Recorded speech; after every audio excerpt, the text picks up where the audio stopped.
got a few minutes? Hope so. I want to talk a little bit about this. Stones, Tattoo You, the last great Stones album. But at first, for a couple reasons. Let's take a closer look and see exactly what those are. This was the last great Stones album, the last Stones album that ever hit #1 on the charts. Imagine that. How many years has it been since then and they haven't had a #1 album? However, it was the first album to get the Stones nominated for a Grammy. But it wasn't for the music. It was for this horrible artwork, which supposedly was confusing to a lot of people originally because they didn't know who that was. It's Mick, of course you can see, and Keith on the back. It's another first because it's the first time the Stones put all the rock songs on side 1 and all the mellow songs on side 2, the Keith side, if you will. It's also the first because when the Stones actually rolled out on tour on this in '81, it was the first time a rock and roll tour had a major sponsorship like sports teams. Jovan Musk Oil, the perfume, the cologne, shall we say, for men, it was so big in the 70s and 80s, paid $1 million to be the sponsor of this tour.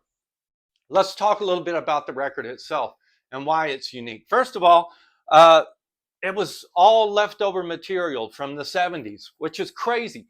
You have to remember, Mick's ego was out of control by the early 80s. Him and Keith, it's famous, didn't get along, always fighting. And in fact, it got worse through the 80s. The band had already done Emotional Rescue. Last time they were out on the road was in '78 with some girls, but they had signed a contract to go out on the road in '81. They didn't have an album to do, or they didn't have an album to support, I should say. But their engineer pulled a rabbit out of the hat. Chris Kimsey said, "Hey man, you recorded 5 albums since 1973 over the last 7 years. You got to have something left on the shelves that we can use." So he convinced Mick and Keith to troll through the archives to see what they came up with or could come up with. And this is what it was, a #1 album. Funny thing is, Mick said that he likes this album. He loves this album, but it makes no real sense. There's no place and time to it. And worst of all, it doesn't have anything on it he likes, which amazingly enough, Robert Palmer, the music critic for the New York Times, pointed out was so great about this.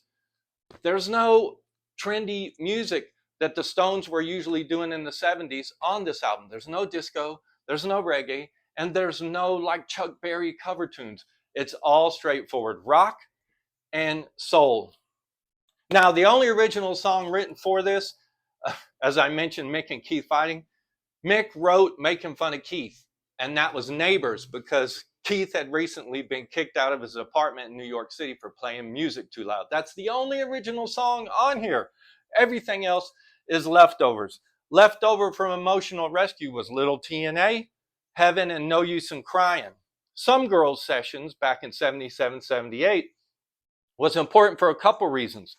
First of all, it gave us the calling card for the Stones, which kicks this album off, Start Me Up.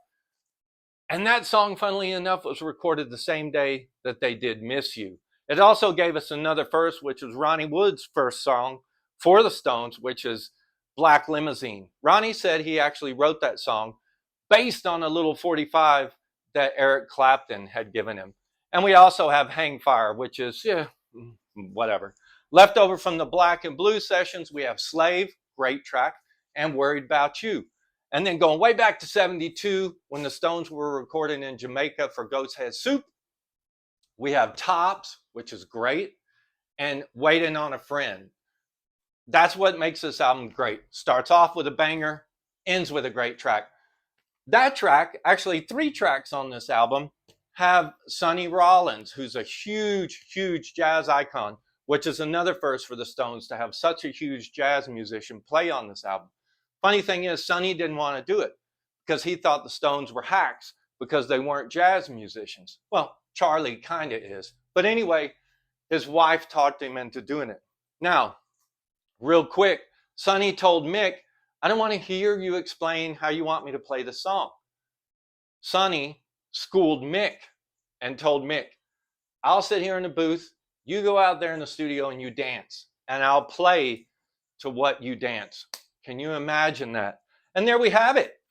All put together, you have Tattoo You, the Stones' last great album, which was basically a plate full of leftovers served to us. For you trivia nuts, the Stones' first album that was made up of all leftovers was only 5 years earlier on Metamorphosis, which was leftover 60s stuff. And then we had Sucking in the 70s, which came out a year or two before this, which was other leftover tracks.